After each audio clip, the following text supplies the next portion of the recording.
Hello, Wendy. All right. So, Wendy, you've got lots of good questions. And I want to talk a little bit about this in a more broad scope.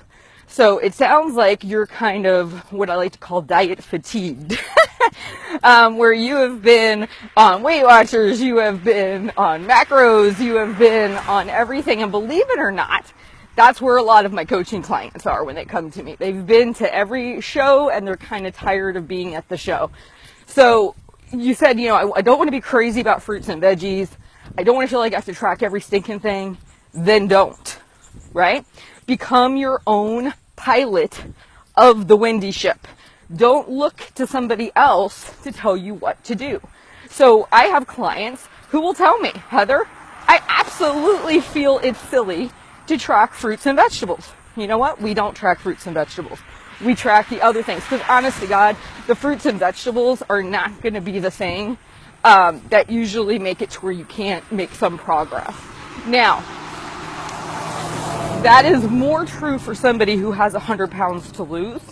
The smaller you get, the bigger those small things can become.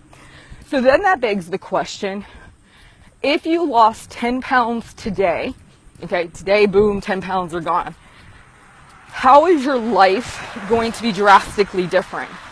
And what if you lose this 10 pounds and you still don't like your body and you still want to lose another 10 pounds? Because believe it or not, I'm getting honked at, we can, lose 10 more and still not be happy with the results. And guess what? Then you want to lose 10 more pounds on top of the other 10 pounds that you just lost.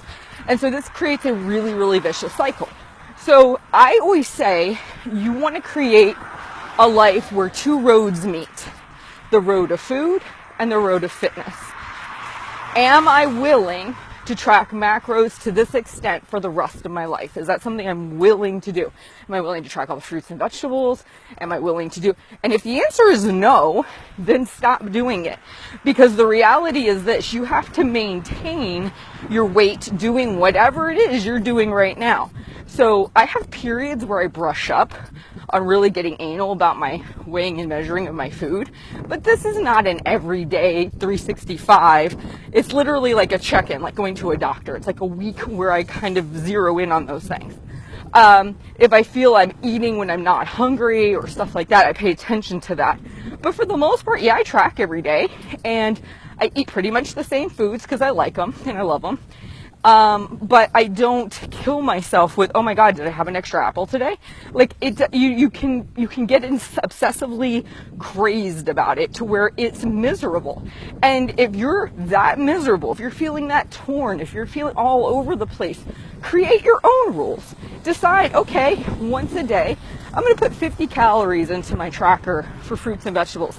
And that's it. I'm done. Fruits and vegetables, check, done. I now will only track all the other things like the meats and the fats and the breads, and I'm going to stop obsessing about this. And if you don't want to track at all, I know you mentioned intuitively eating, another option, just simply get us some smaller plates and decide I'm going to dedicate about half of my plate to vegetables every night and let the party start. See what happens.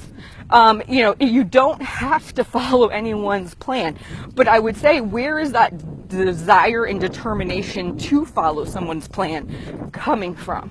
If you're that upset about feeling antsy about what you're doing, and it's all in this drive to lose 10 pounds, if I could wave a magic wand today and you could be 10 pounds less of you, what about your life would change, and what would you do if you still didn't like the results? And this is really eye-opening, especially for long-term maintainers, because we kind of realize that when we get to the end of the rainbow, everything doesn't look the way we wanted it to look, and we have to sometimes make peace with that. And another thing you could realize is that if we're talking hierarchy of weight loss, as long as you're living within a calorie range, you're going to lose weight. You don't have to be obsessive about macros. I have many clients that are not, and they lose weight. We try and bump their protein up, but we don't get like really down to the nitty gritty of grams of carbs and fats and things like that, because I know it's just going to drive them insane. So what I would tell you is focus on, if you do really want to lose this 10 pounds, it is going to make you feel better. Focus on your calories. Maybe remove all your macro columns from the MyFitnessPal and just focus on your calories. Try and hit your calorie deficit. Eat the food you like within that calorie deficit and become less obsessive about the overall grams of protein, fats, and carbs. So I hope that helps. You have a great day.